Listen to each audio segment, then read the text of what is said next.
Vamos agora até a capital paulista, de onde fala o nosso companheiro, o grande amigo Sidney Botelho, que vem trazendo as novidades da capital, hoje todo de cor-de-rosa. Sidney, seja muito bem-vindo, um grande abraço, amigo. Grande abraço, Beto. Grande abraço a todos. Falar depois do Ensinas é algo magistroso, assim, vamos dizer assim, né? Ô, Beto, vamos falar. Nós tivemos manifestações, aliás, manifestações não, né? Nós tivemos encontros de grupos aqui em São Paulo, pró-governo e também contra o governo. Decorrente às festas do Dia do Trabalhador, 1º de maio, e aí vira aquela disputa, né, Beto, de dois times. É um clássico envolvendo Lula e Bolsonaro. Então, não tivemos grandes problemas na capital, poucos encontros entre as militâncias, mas mesmo assim o 1º de maio foi marcado por estas manifestações, essas formas populares de demonstrarem os seus desejos para as eleições 2022 e o que fica sempre numa interrogação, aonde está a terceira via?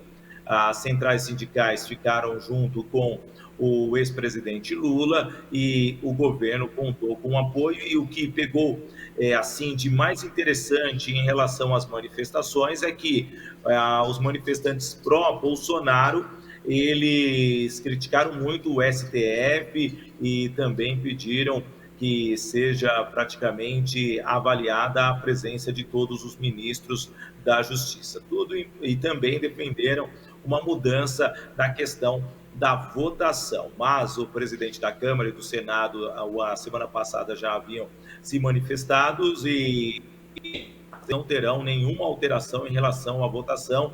O que eles defendem, os militantes do governo brasileiro, é justamente ter o voto impresso, fato que geraria muitos custos por parte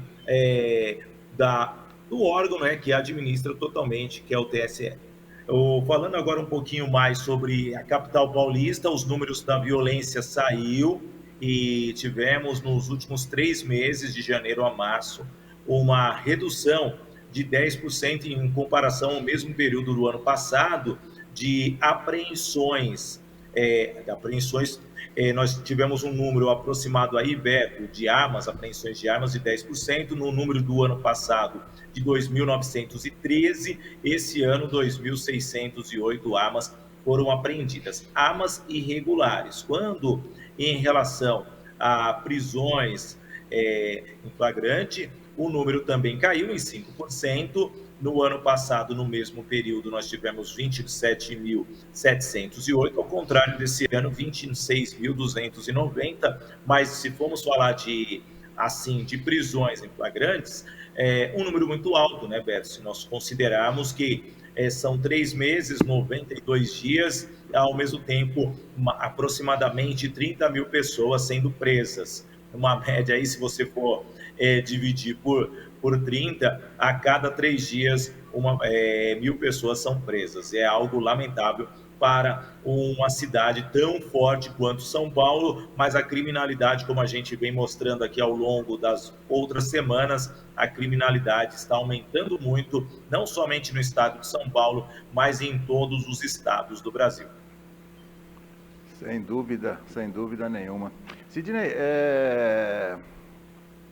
o que você enxerga sobre essa questão, se a gente for relacionar isso com mais facilidade para a aquisição do porte de arma? Olha, Beto, a minha opinião é o seguinte: nos Estados Unidos é liberado, né, em relação ao porte de arma, mas existe o quê? Treinamentos, existem orientações, e se essas pessoas fizerem qualquer ato que não esteja condizente a essas regras governamentais, a pessoa é punida.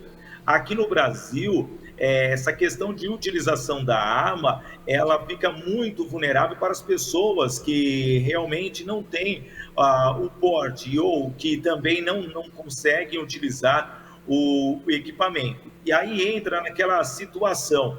Bem, vamos trazer aqui o fato que aconteceu com o ex-ministro da Educação, o ministro Milton Ribeiro.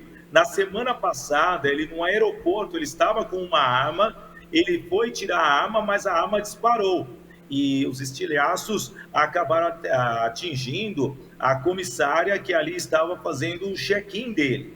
Então, em uma pessoa que já utiliza o equipamento, já teve um problema assim, involuntário, que obviamente ele não entrar no aeroporto atirando em alguém. É involuntário, isso pode ocorrer numa briga de trânsito. E hoje nós estamos com muitos casos das pessoas discutindo por a pessoa ficar buzinando atrás porque o semáforo abriu e a pessoa estava desconcentrada. Então imagine só como ficaria o Brasil se todos estivessem armados como o governo federal defende nos dias atuais.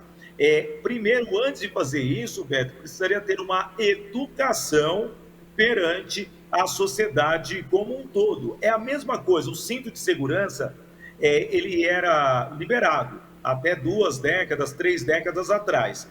Quando passou a ser obrigatório, algumas pessoas ainda ficavam resistentes. Até provar que é algo que vem ser relevante para a segurança das pessoas e que isso seja algo que se torne um hábito, vai demorar ainda mais hoje no Brasil, que todas as pessoas que sofrem qualquer tipo de crítica já se tornam intolerantes ou vão nas redes sociais ou acabam machucando alguém ou atirando em alguém.